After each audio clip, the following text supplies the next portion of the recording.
Hey, everybody, this is my pleasure to be coming to you using these various airways. That's what we used to call it, the airways. Now it's just platforms. You got a platform to do what it is we love to do in part.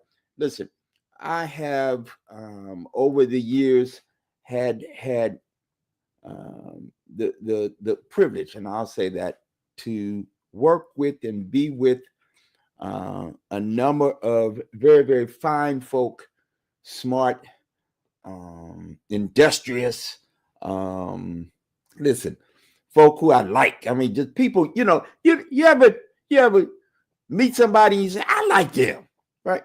Well, I got this privilege tonight. Let me be formal for just a minute. I guess tonight holds the distinction of being a 5-term state. Wait. 3 terms as a state rep. And ain't it 5 terms now? 5 terms, I think, being state senator here in the state of Connecticut.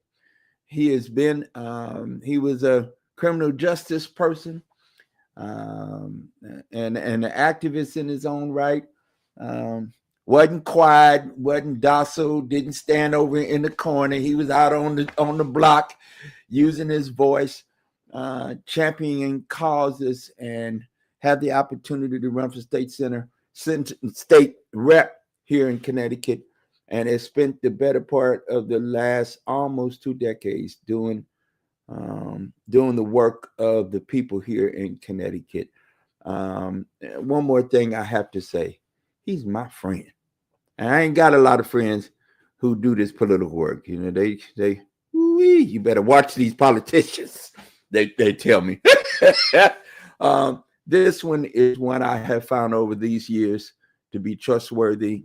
Here's somebody that we have leaned on and called on. He represents New Haven and West Haven, but for all intents and purposes, when this brother is on the case, he's representing everybody. And let me bring him and have him greet you this evening. This is State Senator. I guess they call him the Honorable State Senator. Gary, like, don't be doing that to me. Brother, he's my brother and friend, Brother Gary Winfield. Come on here. All right. Listen. I'm glad you went formal for a second, because I'm Gary, right? So, yeah, thank you for that. I appreciate it, though. It's so good to be here. All righty. with you, right? It is really good to be with somebody who I've known for quite a while and who I know to be concerned about the most important issues, which are the people and what's going on in their lives. That's what brings me into that building. And I think some of your viewers may not, but I never was trying to get to that building. Right, I was content to be doing the other stuff that we were doing, but sometimes life takes you in a place you don't know that that's where you're going. So now we do the work on the inside that we were doing on the outside. That's right. That's right. Well, brother, this is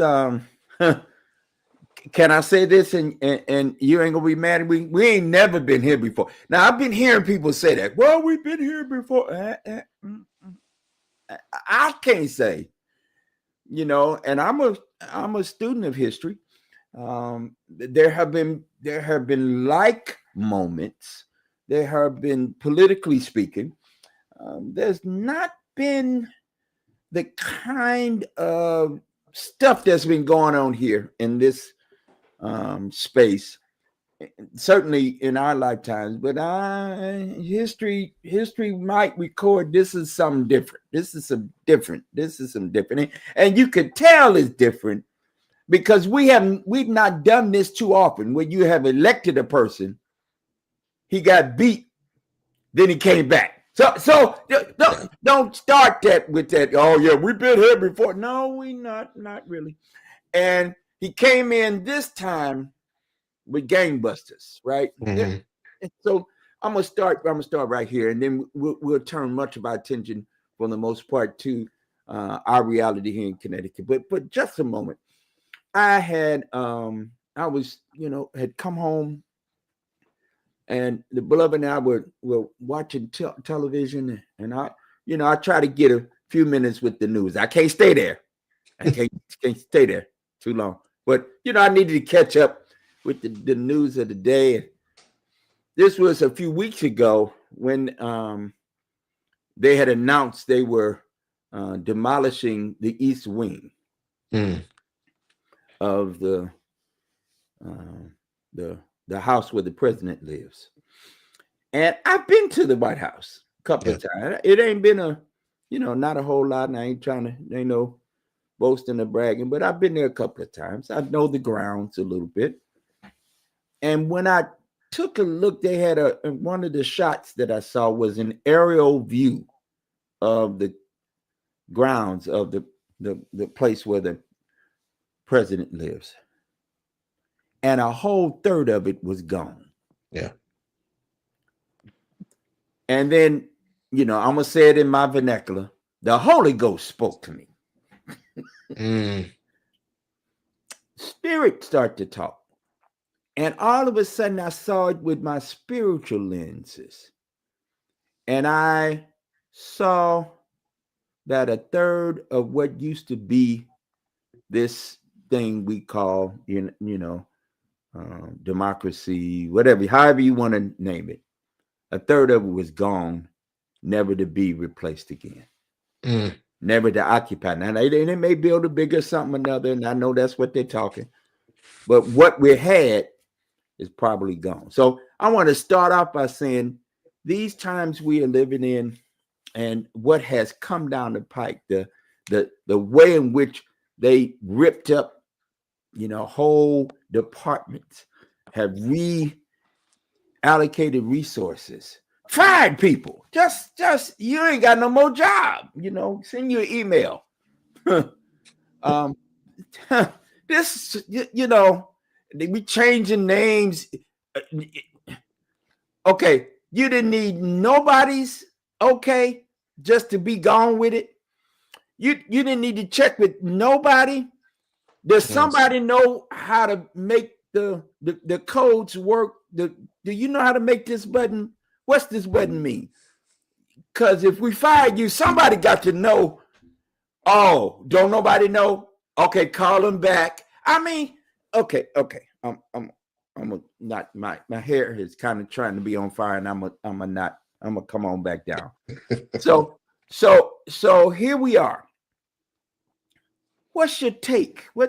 how did, as a lawmaker, as a legislator yourself, a state legislator, how how did how what how did you react? How did you react to some of this that went down? I think all of us have been recovering from the thing we were just shocked by all the way through this presidency, for the last 10 months, 10 and a half months. And as it relates to the tearing down of the East Wing, uh, that's just a phenomenal experience to have, right? You have this wing that's built on the White House, um, in the 1940s. It becomes a part of it. It becomes a formal entrance. It becomes a place, right? We know the history a little bit about how it sat over the bunker. We know a little bit about how it's where the first lady does her work. We know all of that stuff. So begins to pick up a lot of historical significance. It's not just an addition, it's a part of the White House, right? If you ever went to the White House, it's part of the experience of the White House. Um, and in a time when nothing else is functioning, right? Because the White House has decided, or the president has decided that um, it's so important to give tax cuts to his billionaire friends, that they have to function the government in such a way that leads to the shutdown that we've been operating in, and nothing's working. As you suggest, people are losing their jobs and don't know what to do. They don't know if I need to go get another job, or I just sit here like I normally do in a shutdown, right? Like what do I do in this moment? And then we have the SNAP crisis on top of all of that. And in the face of that, you watch the Great Gatsby play out. You watch the president at Mar-a-Lago having all of these things that you only really read about in novels like The Great Gatsby happening, and you watch him tearing down that part of the White House. And whether you um, are the type of person who has an affinity for the White House or not, you know that something here is amiss. This is just not normal, as you say. And it's a weird place, too, I think, particularly for communities of color, particularly for Black communities, right? Because there's no love lost in some ways with the White House and the history of our people building that structure that is representative of government and yet wasn't always representative of us, and perhaps now isn't. And the particular way in which history plays out in our communities, right? So you and I say Donald Trump is uniquely different, and he is. And at the same time, in some ways, he's not. For if you separate out the Black community and you think about what he's done, he's terrible president, I think, but he's not the worst president that Black folks have had, right? Like we've had presidents who've operated and fomented slavery. We've had presidents that have um, used the government to go in and break up some of our political leaders and observe them and all kinds of stuff, right? And so you have this kind of weird dichotomy where, yes, he's terrible, he's absolutely really bad, but that's because he's not just bad for us. Everybody's bad. Everybody's bad for us, right? But because he's bad for them. And so you sit in a very, very strange place right here as all the other stuff is playing out. All of that history comes into play in a very different way. But yeah, Donald Trump is absolutely different. Donald Trump did not come here to observe the rules and maybe enrich himself. He came here to blow up the system. And that's exactly what he's doing. We're watching it play out every day, and people are helpless right now, to respond. But the thing I would say to folks is they should be very observant of how he responds when people don't cower, how he responds when people don't respond the way that he thinks they should to fear, right? He backs off oftentimes. And we should keep that in mind because the response we should have is not to cower to the bully, right? We should remember that there's power in our unity. The problem is that this is not a unified nation, right? So while there's power in our unity, we aren't unified as a nation. And that's because of that history we have. Had we been a unified nation, had we been thinking about each other the whole time, we never would have been here. Some folks several years, and you stop me whenever you want to, because you know what I'll do. But if you think about a couple of years ago when folks were very concerned about the overturning of Roe, right? Okay, so you have the overturning of Roe, but how did you get there? The overturning of Roe grows out of people's discontent with the end of segregation. And because people weren't concerned about the people that I was talking about that have that different experience at the White House, because they weren't concerned about those people, they allowed all this stuff to play out because it's not my issue. There is no disconnection between our issue. Even if our communities don't connect to each other, there is no disconnection between our issues. I always say if our politics aren't as interconnected as our lives, then there's something wrong with our politics. And there's been something wrong with our politics in this nation for a very long time. So yeah, that's just a little bit of my thinking as I respond to your question. Absolutely. And you there are very few times when any of us who will pay attention get to hear you in your mind and your thinking. There's some of us who have that um, that privilege, and I do. I can call you and just say, "Hey, what?" And then there we go. We can just Yeah, go. yeah. This. So I've been reflecting, of course. Um, you see what you see, and you experience what you experience, and when you get kind of over 50 years of age, and I'm sorry, you try to act like you not, but you that. I've surpassed that. Right. It you start to, you know, so one, you start to think about what things need my energy and my attention. Mhm, What are my capacities, right? And what's important to me? What mhm, really is important? And I've, you know, we've had some victories. mhm, I think about, some of the stuff you've been involved in, some of the stuff I've been involved in, and some of the stuff we've been involved in together. And here in Connecticut, over for me, the last 25 years. And then, I turn around and I look at our communities, where you live in New Haven, where I live in Hartford. I look at our urban centers, the large urban centers here in Connecticut, Bridgeport, Waterbury, New London. Then we got Willimantic, and you got Torrington, you got some of these other places, Stanford, where I was today. Um, Boy, our folk ain't thriving. mhm. Communities, Yeah. these urban centers are not thriving. All of them, um, they got some pretty buildings downtown.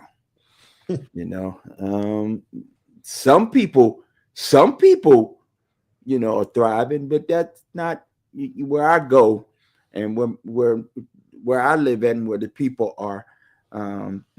It's economic, disenfranchising behaviors that are being led by folk who don't care about Mhm, seemingly anybody else but themselves. mhm. Um, and then I turn around and say, "Hey, community, what's up with this picture? These urban centers are all black and brown towns, chocolate. The vast majority Mhm. of the population. You mean Yeah. we can't hold on to a brother or sister of color in these places? Now we got one now. Okay, in Hartford, we got one. Okay, and he's quick to tell you he's immigrant. Mhm, He's from immigrant people. So, and I ain't hating on that, right? Um, and yet, boy, I wish it felt differently. I wish it felt like, okay, there's somebody that I can pick up the phone and let me be clear and let me be honest. I have some access. I don't say mhm. that in any kind of braggadocious way, but I can pick up the phone. I can Right. make a text or call. But I sure feel the same way as brother and sister on the block, that who's caring about me, and who's struggling day for day for um, the regular folk. And boy, voting don't mean that my station in life changes very much at all, Hmm. uh, right? And so it's these are hard pills to swallow. Now I say that and holding that intention while also knowing that in this state of Connecticut, we have we have resources. That's one. Two, we have the ability to make a couple of things happen. Yeah. And so here we are in this moment. You, as state legislature, are going to be called back to um, the governor, along with the leadership of the General Assembly, has called a special session. Now, the last time I was involved in a special session, it was Hmm. about 5 years ago, and Hmm. I made a call to somebody, and I said, "Listen, they killing black people. We got to do something."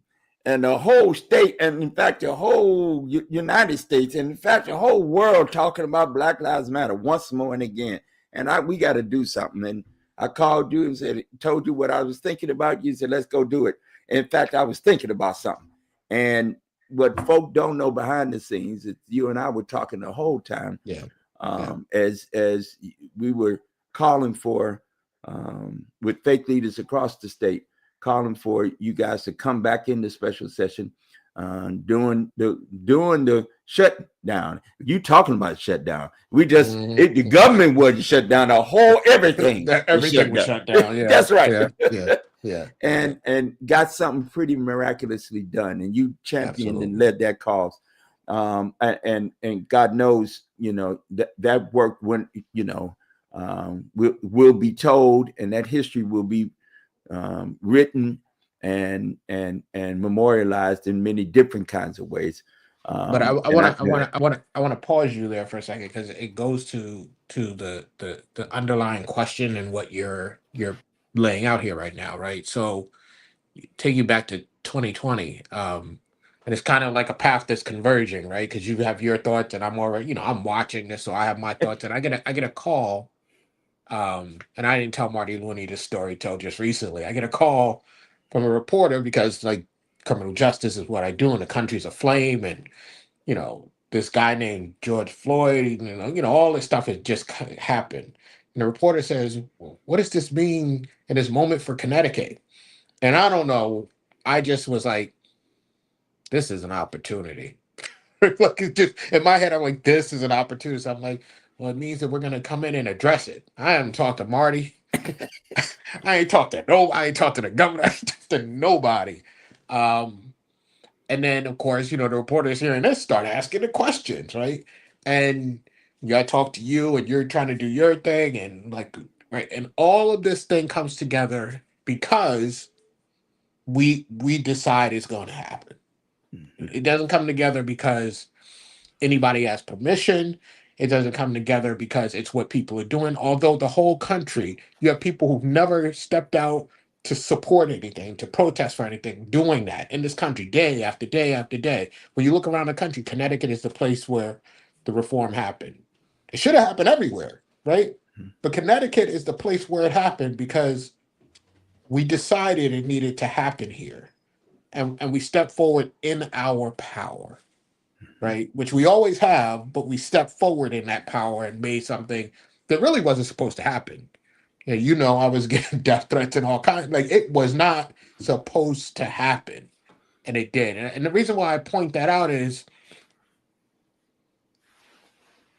we have a lot of deficits, right? Not inherent deficits, but we have a lot of deficits, things that detract our attention away from the benefits we have, the power, the ability, the capacity we have as a community. There is no one that shows up to the legislature. There is no one that shows up to the White House. There's no one that shows up to any of these spaces just to be a good guy. That's just not how it works. They show up because they were sitting in their city, their town, their hamlet, whatever they were sitting in, and the road was bumpy, right? And they didn't like the road bumpy because they didn't want to pay for their car all the time. They went to the school and the school wasn't educating the kid, and they wanted to make sure education was whatever. They were in the city and they were coughing because there was too much whatever the thing is that drove them there. And that's why they went there. Now all the other stuff comes with it, but that's not what they went there for. And so I believe that while it feels like they should be responsive and should be thinking about these issues, most people who showed up were like, I just want to fix these roads or I just want to fix this education. You gotta drag their attention to the other stuff. And that requires you to understand that you have the power to do that and to figure out how you operate in your power. Right. And so this is the basic thing about politics that most of us don't get. The language of politics is power. And too many of the people on the good side, the good guys, if you will, don't want any of that power, right? Because we're trained that way. We're trained like the people with the power are corrupt, right? But there's somebody who's going to control the door, if you will, right? Like the door where all the resources are behind the door. And the question is it going to be the people who step into the void because you aren't trying to access that power? Or is it going to be you and your friends, right? And that's the kind of push pull we have. And I think folks have to recognize that I want to be the one opening the door. I want to be the one that gets to determine whether the resources go one place or the other. And so should you. And so we should all be trying to step into our power. We should all be trying to figure out what that is. Because here's the deal. A lot of people will say you should speak truth to power. All right. I'm a person who listens to Brother Malcolm. Brother Malcolm said you should speak to a man in the language he understands. The people with the power understand a language of power. So I need to speak to you in a language of power. If you're just speaking truth, they're not actually okay with that. Some people are like, I don't want to speak us the truth. If I got you outside and you're marching from this corner to that corner because I gave you a permit that tells you which corner to march between, and that's the only thing you ever do while I look out the window and watch you go back and forth, I'm glad because you're not inside with me making a decision. Right. And so we have to understand first the language that the man we're talking to speaks in, and then learn to speak in his language, which means we got to get some power. We have to be preoccupied with getting that power. And that's how you start to change these things. That's right. And for me, I learned early on as a young organizer that there's some theory around some of this, and you talking good to me. Um, that there's two kinds of in politics. There's two kinds of power. There's money power and people power. Mm-hmm. All right. And what you're talking about is how do I speak the kind of language? Power, by the way, is just the ability to act. Right. All right. Each of us have power. We all have our own individual personal power. And there's a blessing that the West Africans have. It's called Ashe. And it literally means my power identifies and sees your power, and when Mm-hmm. we come together, we make ultimate power. There you go. So it's a blessing, if you will. I say, people, we've been in God with black power when we say that, right? But it really literally makes the assertion that we have my ability to act and your ability to act actually is the thing. That's what we talk about when we say community. It wasn't, any change that happens. Yeah, I'm mad, and I tell young people all the time, you can get mad, you can get Mm, upset, you can, mm, yeah, but that's not where change happens. right. All right. So if anything, our activism has to have a target, and it has to be at the end of it. In this context, it has to have a political end. Where's the Mm-hmm. change gonna come? Yeah, Mm-hmm. and I'm looking for the change. And so here we are. And Go ahead. uh, Bishop, I would say that it's not in the moment that you pick up a sword and wield it well. It's from Right, practice. It's from practice, right? So you know, in my younger days, various organizations we were together before we were even doing any particular thing. We were meeting on a regular basis, building community with each other. Sometimes, I'll give you an example. One of us, I sat with Wendell Harp years ago. He had a group called Democrats for the Future. They've been meeting for decades before I ever showed up, and then I was there for a while and was kind of the leader for a while. And we would meet every Thursday, whether it was raining, sunny, whatever. We meet every Thursday, 2 to 3 hours, and we sit there and we talk about what was going on in the community.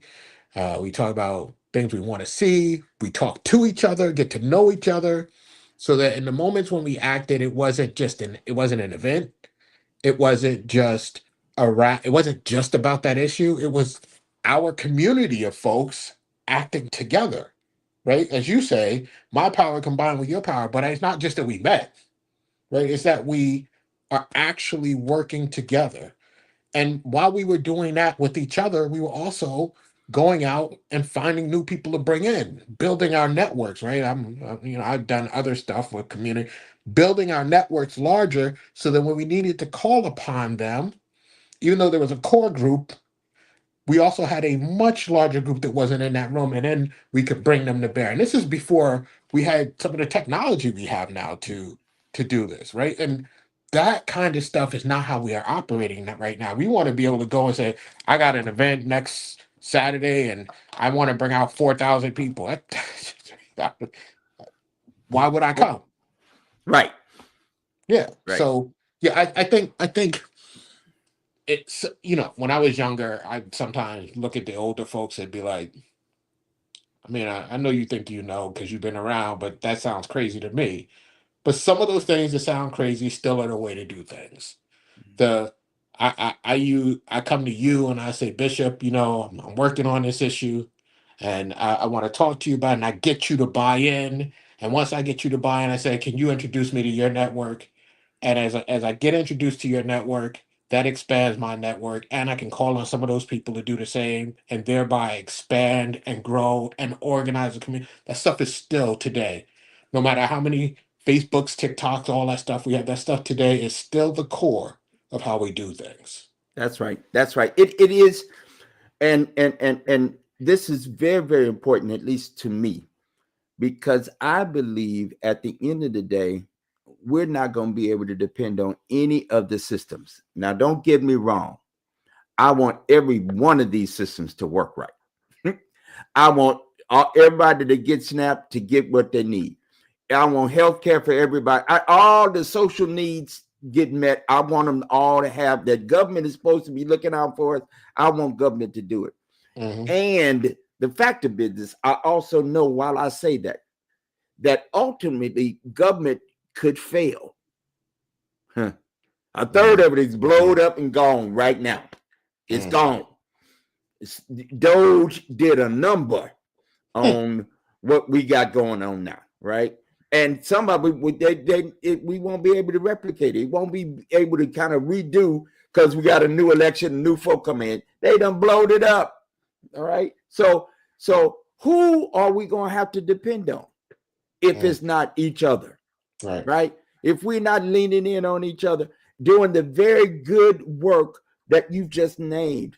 I know in New Haven, there's some folk I can call. Hey, got something going on up here. What y'all doing down there? Why don't we collaborate together? Hey, down in Bridgeport, I got a couple of people in Stanford. It is the way we're going to have to do it now. And I can't do everything myself. Mm-hmm. I know how to do this. Yeah. But you know how to do that.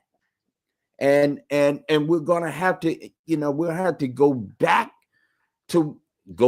I don't know here if it's ever been a kind of focus on what I'm calling community work. I think we've had moments. I can look back in our history, and again, I'm a student of history, so I look back 200 years ago. This state, with the exception of about a 5-year period of time, did not say Black people couldn't be educated. Didn't happen. Not here in Connecticut. We had a period of time there in the 1830s where they said that, and then there was some special context. But who did the educating of black people here in Connecticut were black people. Mm-hmm. The first schools were in churches and in and around faith communities. In fact, all of the social need-based programming that happened here in Connecticut happened and got started because faith people said this ought to be. Mm. Hartford Hospital gets started because of faith community. Children's Hospital, et cetera, et cetera. So we have the historical example that the way stuff gets done is the people say, hey, we got a need. People have this need. Let's get together and build some infrastructure around these needs to deliver the needs to the folk that need it. I know that sounds kind of simple and Pollyanny, but in fact, that's the way it has always been.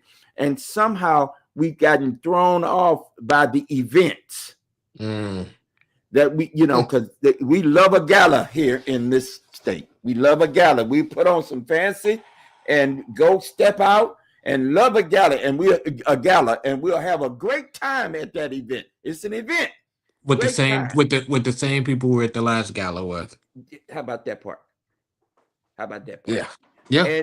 And we'll raise a little money to support whatever the gala was doing, and I'm not hating on that, but that's about all we really are interested in. It seems like to me, when you're talking about how can we devote a couple of hours a week to just sitting in the room and chopping it up until there's a thing. Now I'm a church religious person, so I got some stories about they were all gathered in the room, 120 of them, and then there was a sound from heaven that came. We call it Pentecost, right? So I know there's something that can happen if you're in a room and you start to let's say it in the common vernacular, you start to vibe. There's a vibe already there, right? And you start to vibe, and it don't mean necessarily we got the same thoughts about it. Right. 120 people anywhere. We ain't all thinking the same, but all of a sudden something happens where there's a power that transcends, and then somebody speaks in that moment. I know I'm preaching, but I get to preach because I'm a preacher. How about that part? All right. But then somebody do what you do, preacher. That's right. Somebody says this is what was talked about by the prophet Joel. This has been talked about before, and then a strategy and a way forward begins to develop and be made clear to not just one, but to the many who are in there. There's something here, brother, that I think that I'm leaning into, and I've been advocating for this last a year or so. This feels like we've been here for like 80 years. It's been a long time. We were talking about that before we went live tonight. This is, I'm exhausted, and it's just been, this is a year ago. Yeah. Right. This ain't been instituted not quite a year, but it feels like every just couple of days is something new, something devastating that has occurred. And yet I'm also not in fear about what's happening or what may be. For me, again, faith says we don't have the spirit of fear. But we do have power. We got a little love and we got a little sound mind. Let's put that in and mix that up, and let's go, because that's the formula for actually community healing and health and wholeness. Yeah. Listen. We y'all coming back in the session. We were talking about special session. That last time for me that I remember special session happening was 2020. And your leadership got us the most transformative, groundbreaking body of legislation that maybe this state and this country has maybe not seen since, right? Quite frankly. And here we are now. I was doing a little bit of thinking and researching about this thing. And although I've been here 25 years, in the Hmm. last 54 years, special sessions have been called to the tune of 41 times. So I was Yeah. like, wow. Now I guess over the last 25 years, they ain't been so much. But this is not a special thing, right? Special Not as sessions. special as it sounds. That's right. That's That's right. right. It gets Yeah. called. And I know it's a they get called between the governor Hmm. and the leadership of both the House and the Senate, Hmm. the state legislature, and then typically, not always, but typically, it has a period of time, Yep. roughly, and it has some certain things special session is trying to get done. Right. Right Yes. now, and I know folk do the work ahead of time to try to get us ready so that the back and forth can be spent with the ideas once we got a bit of an idea already, floating around. Hmm. But I've seen these special sessions go 11 going the other way as well. So, Yeah. could you talk a little bit about what this special session is about, and why it's being called right now? Yeah. I think the conversation has been going almost since the minute we left the regular session. And if you think about HR1 or OBBBA, I don't call it one big beautiful because I don't think it's beautiful. There was a conversation about what that impact would mean for Connecticut. And so they started this conversation that was thinking about the monies that we have to be able to deal with it. And there was a conversation going on. It turned into the one that people have heard about is the legislature going to be working with $100 million and going to be working with 300 million to 500? What are they going to be working with, right? And as we're trying to figure that out, this number gets thrown into the mix, $500 million. The treasurer is trying to have this conversation, but the governor's down at about 100, maybe, right? 200, somewhere in that range. And 500 keeps the treasurer in the conversation. What we really have to work with is about eight. Um, Most people don't know that, but you have about $1.2 billion that is going into our pensions and where we need to put it because it's actuarially obligated. You have another 300 or so that's got to go into some children's stuff, right? And when you start doing the math, you find you have around somewhere in the neighborhood of 800 that you could use almost free and clear. I know people hate to hear that. You could use it free and clear to deal with whatever those other problems are. And all of a sudden, you now have this shutdown on top of the issue with HR1 or OBBA. And so the legislature's in a frenzy, right? Like, what are we going to do? We had this problem we thought was 400 or 500 million, and we have the shutdown, which if you talk about SNAP, that's $72 million a month, and there's a whole bunch of other stuff that grows up out of this, Medicaid, healthcare, all this stuff. And so some of us look and go, well, if we were talking about 400 or 500 million before, we have additional funds. We need to get the whole 800 million. And so this starts a whole conversation internally. The governor is reticent to just spend money. We know that, right? We've been dealing with the governor with guardrails, and so we're the push and the pull and the pull and the push, and we wound up at 400 million. And then the Black and Puerto Rican Caucus had a conversation with the governor, and subsequent to that, we went to 500 million. So that's how we get to the number. So we're dealing with that money problem, and um, how do we make sure that people in this state are fine? The problem with that, and I'll get to the other stuff. The problem with that is, as the shutdown became more and more a thing, and we saw people hungry and just unable to do what they need to do, the fact that this didn't start with the shutdown kind of got lost, right? Because all you hear about is, oh, they're going to go in and cover SNAP. But remember, we started off talking about H, the resolution, HR1. OBBA, right? Like that's what we started. We were trying to cover that and then trying to cover this stuff. And so now people are like, oh, whew. well, the governor's going to give the money for a SNAP, we're good. Or if the government opens back up, we don't need to do anything. That's just not true. So what I want people to recognize is, let's say the government is open and functioning, you still have to deal with the issues that you were dealing with at the beginning of this conversation. And on the issue of SNAP has changed so that of the 350 whatever thousand people that are on SNAP in Connecticut, you have 40,000 that just aren't covered anymore. So you have to think about those people, right? Connecticut needs its own version of SNAP that deals with that, I think. On top of those issues, that's the monetary stuff. On top of those issues, we have the housing bill that passed the legislature, went to the governor, he vetoed. They've done work on it, and there's a new version of that bill. So that's going to be part of the session. And immigration, which is like every day on the news. If you don't know there's an issue with immigration in this country, you haven't been paying attention.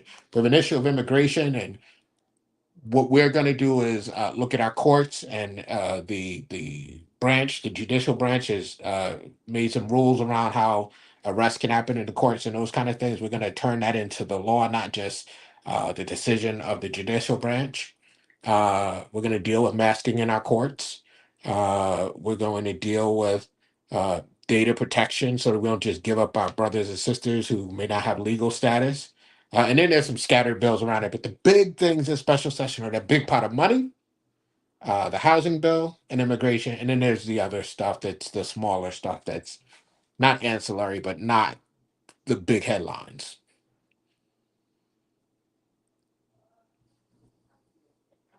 So thank you for laying that out for us, because as you know, it gets lost in the sauce. Hmm. People start talking and sharing. I'm clear that Connecticut has the resources that we need, and if we don't have them, we can manufacture them pretty well. Let This, me say this yeah, about and I don't mean to cut you. I know where time's no, going short, but not only does Connecticut have the resources we need, but states that don't have the resources have been doing the things that they need to do. So Connecticut has a rainy day fund, $4.3 billion. We keep 18% of our budget in the reserve, right? So that's like the super gold standard, because the gold standard is about 10%, and then you get those states with 12 to 15%. You're like, ooh, they're really doing a great job. And then you got Connecticut, it's like 18, right? So mhm, it's hard to tell people we can't do anything when you're keeping 18% set aside. Um, and the money we're talking about right now is not even touching that. So when we finish spending this money, you're still gonna have that 18%, at 4 point whatever $1 billion sitting there. This is on top of that, right? mhm, So we have the money to deal with the things in front of us. Not forever, but we have the money to deal with what's right in front of us. mhm. Yeah, and that's, thank you. That's what I was getting at. That's where I was going. That we have the resources, dollars, cents, and we have the infrastructure already in place to deploy the resources for the most part. There may Mhm, be some mhm. smaller ancillary circumstances where there's not quite the right mixture of bureaucracy and oversight that can be connected up pretty quickly. Mhm. It, what we don't necessarily have, and this is the work that we all must engage in, is the will to get it done. Mm, That's, mm, if there is a question, where is the, let me go back to my spirit metaphor, my spiritual metaphor for a moment. We get in that room and then the vibe get to moving, right? And we know this is the way we got to go. We got to go here, right? That that's not there, and we're gonna need each of us to do our own part. You doing it, in your role, and those of us who know what to do and how to do, we're gonna have to get out there and do it. Make the phone calls, have the conversations, um, and for one moment, and I've seen it. I've watched you lead the conversation against all comers. You were on the floor for for it looked like 3 days. I know it wasn't that long, but Lord didn't even give you. You didn't even get a sandwich. You I had a didn't. sip of water and it was on the mic. It can be done. We can get this done if there is a will. And I guess when my imploring, and I wanted you to come and talk just a little bit and put a little FaceTime on it with folk here. Listen, we have an opportunity. I love that you said earlier. We have an opportunity to do something pretty special, and again to model what needs to happen in other places and spaces. Let me give your audience that may be thinking, yeah, something needs to happen, but I don't know if I matter. I don't know, if my one voice is going to do anything. So that housing bill, if you read, there's several articles that have come out that have said that the governor's office was inundated with folks from Lower Fairfield County who didn't want that housing bill to happen, and then they were in there counting it up, right? Like, how many people are against this thing? What's it going to mean? All of that.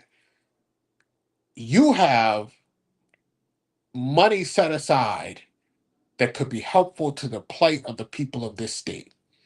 And I'm not pushing Connecticut for all, but I'm going to use them, right? Connecticut for All has been for months trying to figure out, how do we get this conversation open? How do we get the governor to pay attention, right? And we know that when they talked about the stuff they talk about around the guardrails, he doesn't listen. We know that as it pertains to what we're currently talking about, he hasn't been listening in the way that they want. They have a lot of coalition partners. Why doesn't he feel the same pressure as he felt on that housing bill? Because for all the talking, there's just like this lack of talk to action, right?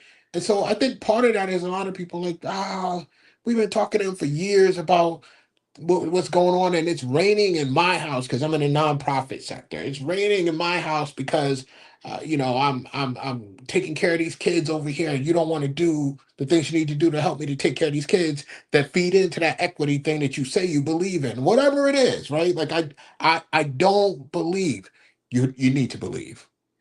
You need to believe enough to sit down and take a pen and put that pen to paper and write that letter to the governor, because the governor is sitting there saying, "Oh, that's a lot of people," but he's not saying that on our issues because they're not a lot of people. And when they're not a lot of people, you can say all you want about what he should do. That's not how this works. I said at the beginning, you need some power. Sometimes the power is simple. The pen is a very powerful tool if you choose to use it. The mouth is a very powerful tool if you choose to use it. But if you don't, no one knows you have an opinion. And you don't know how many other people share your opinion.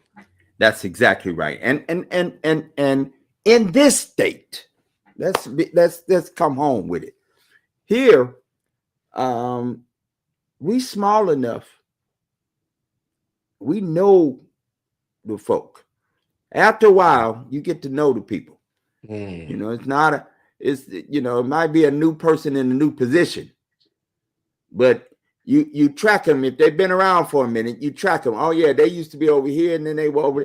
Oh yeah, and you get a sense of who the individuals are and the groups that the individuals represent. And it is those folk who are always at the door, who are always wherever the marketplace of ideas are being shared, they're there. Yes. Right? They're in those conversations, for good or for ill. Those folk are right there. Had to experience it at the Capitol. Two experiences that make this very, very alive for me. Had the opportunity one year, a number of years ago, to have an event, and outside, because we was advocating for some another. And there were about 40, 50, 60 people, of which the vast majority of them had never been inside the Capitol. Yes. And I said, you ain't been in the, don't you live, aren't you? And I was flabbergasted for about 15 seconds. And then it came on me. I'm gonna say it was me, but it's probably the Lord or some other spirit. It was something else. Let's go. That's right. And we walked in. And for the first time, I was looking at folk who had never been at the seat of power and authority legislatively in this state. They'd never been, they didn't know that this was the governor's office. Here's the lieutenant governor's office. Here's, let me take you over here to my friends, Gary Winfield. This is his office right here. Right, see his name right there? That's his office. Here's the Speaker of the House. They got two offices. He got one here and one over there in the Capitol. We went all over I saw one person who was so moved. He was moved to almost tears. He said, I've lived here and he was not a young person. This was a man. He wasn't a young man. And he said, thank you for just suggesting that I could come in and see how this works. So I'm, and again, our Savior is not, and I've said this to you any number of times. I lean just as far as I can see y'all in this political context, but it is one, right? It is one, right? Yeah. We're going to have to work together across multiple venues, across multiple spaces. I want you tell me what it is that we need to do so y'all do the right thing. And you just said it very clear. The power of our voice, the power of our pen, power of our sending emails, the power of our picking up the phone and inundating with calls. Every phone call represents dozens and dozens and dozens of people. We need to put pressure because the other folk, that's what they do too. Yep. Listen, Brother Jimmy Baldwin asked the question of the white moderate, how long must I wait for your progress, right? Because his mother had been waiting, his father had been waiting, and they ate up their time. So what I'm here to tell you is the lesson from that is you waiting ain't gonna get it. The action matters, right? And even if it's a small action, it matters. So we're not waiting on their progress. We're going to move them to progress. That's what we're going to do. So we're going to coalesce in our communities. And if we don't have one that's strong, we build a community. And then we act as a unit. And that's how we change things. That's always been how we change things. Whether we were revolting or planning or plot, it's always been together in community. That's where our strength is. That's it. It is our opportunity, folks, in this right now moment to lean into one another. If you want to see it happen, if you got a thing, you got a prompting, I think a thing ought to get done. Find your best friend. At least they'll come along with you, even if they ain't gonna work hard. They'll be with you, right? you know your Sometimes people, that's right? all you need. That's right. You know your people. I had a buddy growing up, and he didn't have no idea about nothing, or it took him forever to come up with an idea. So I would just say, "Come on, man, let's go. We going. This is where we going." And his mother said to me, we both had an opportunity to go to a really pretty. I didn't know it at the time, but we had an opportunity to go to a high school, a very ritzy high school out of state, up here in New England. I'm from the Midwest, so I didn't know nothing about it. But now I know, that was high rent, boy. I'd have been somebody if I had went to that school. Now, no, I wouldn't. I'd been the same person I am today. And what my buddy's mom said is, this is here. She said, if John don't go, David ain't going. I knew what that meant, right? And I wonder, can we just organize one or two folk? It ain't gonna take all of us. It never does. But if just a few of us would get busy about the thing we see needed. Right now, people are hungry, and we know it. But they've been hungry. That's right. They've been hungry. People need somewhere to stay, somewhere to live. It's getting Mm-hmm. ready to get real cold. Now we've been Mm, playing that cold. It's getting ready to turn cold now, right? We people needs they need resources. They need a job, mm, right? This none of this is for me rocket science. This ain't we ain't talking about trying to land people on the moon or the Mars. We talking about really basic stuff, right? mm-hmm, Basic mm-hmm. living things, and we can't for the save my life. We can't figure that out. I think we can actually because there are a number of us now. It's hitting everybody, or what the way they said where I'm from, everybody. It's hitting there. It's hitting everybody now, because my beloved and I were coming past a spot. I won't name the town, but we were driving past the town, and I looked over, and there was a whole lot of cars and a whole lot of people with a whole lot of bags, Mm, and I realized they picking up food. mm-hmm, Never with what? And I said, no, this where am I? I wasn't in where I would have thought that mm-hmm, people would have mm-hmm. needed them bags of food. We was in Absolutely. another part of Connecticut, and all of a sudden it became I know it, but then it became crystal clear. Mm, You can't sometimes you see it and you can't unsee what you see. that's right. And here we are in this moment. And Senator Winfield, lastly, I don't want to belong to time with you. I can talk with you forever.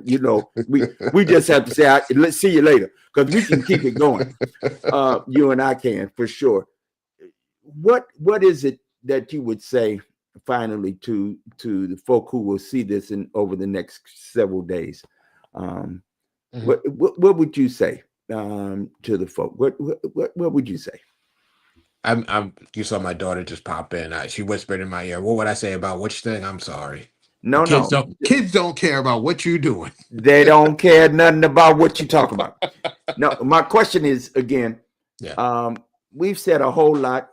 yeah, We centered on a whole lot. What is it that you would say in this last 30 seconds a minute? yeah.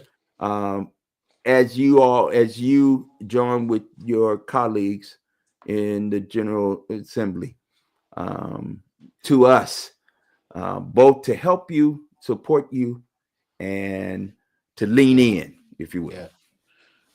Don't ever let there be a question in your mind if you did everything you could to make sure that you were heard, to make sure that you were understood. Sometimes that little bit of doubt keeps us from moving, and that doubt revisits us later in terms of guilt, right? Guilty that I might have been able to say something, I might have been able to do something. Don't let that happen. Act.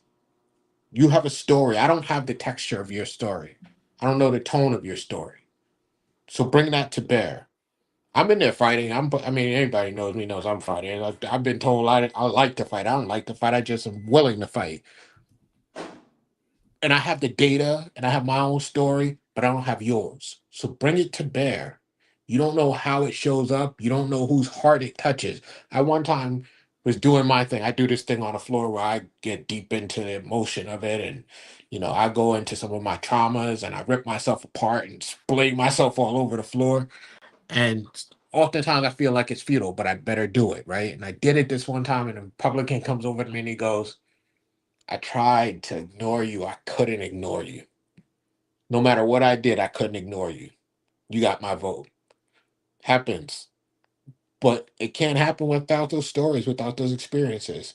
So, yeah, I mean, there are things we're supposed to do, there are ways it's supposed to happen, but there is power in you, power in your existence, power in you showing up. So, show up. Don't let that doubt turn into the guilt that you experience later. Show up.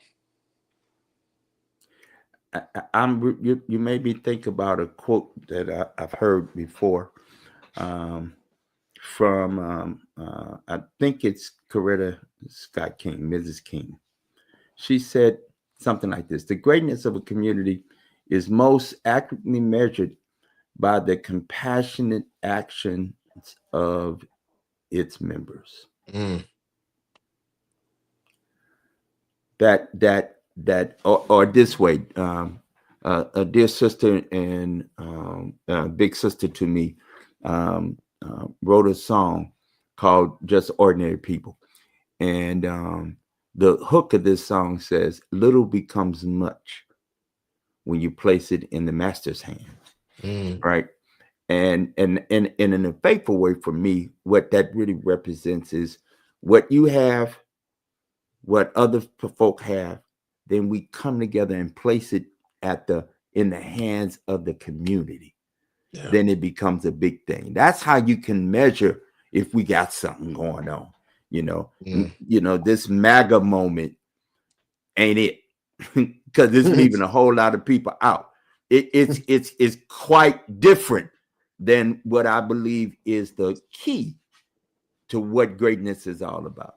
It's about what moves you to action. Then that thing catches a fire, and it moves other people to move, to get motivated and to do. And it is in that moment then we got something. And one, you got my prayers, you know that already. And of course, when you text a call, I'll come a running. That if in these next few days, I think session begins on Wednesday, special session. The House is on Wednesday and the Senate's on Tuesday. Thursday. Thursday. All right. Yeah. And then the hope is that things will be set so that by Thursday you all would have been able to vote on each other's, come together, make stuff happen, and then place it at the governor's desk. Correct? That is the hope. We might have to go on a Friday. The Republicans like to talk, but we'll get it done. It'd be so few of them, but they show it belongs to time. And I get it. And I've watched you do that. I watch them do the work. Well, you got our thoughts and our prayers, and it is the one of the joys I have is to watch people like you and others. Our sister Ann Hughes was on with us a few weeks back, and I believe there are a few good folk. I think it's more than a few. And I'm reminded of a thing that was said of the denomination I serve in. A very, very important leader said, "Yeah, our church will do what's right when pushed." There you go. And I think this is the moment to push so that we do what's right. Yeah. How about that, y'all? How about that? Thank you, Brother Winfield. Thank you. I appreciate you very much, and tell the missus and them children, thanks for letting you spend a little time with us, and we'll be watching and paying attention. All right. All right. Thank you for having me. All right. We'll see y'all next time. Okay. Peace. We out.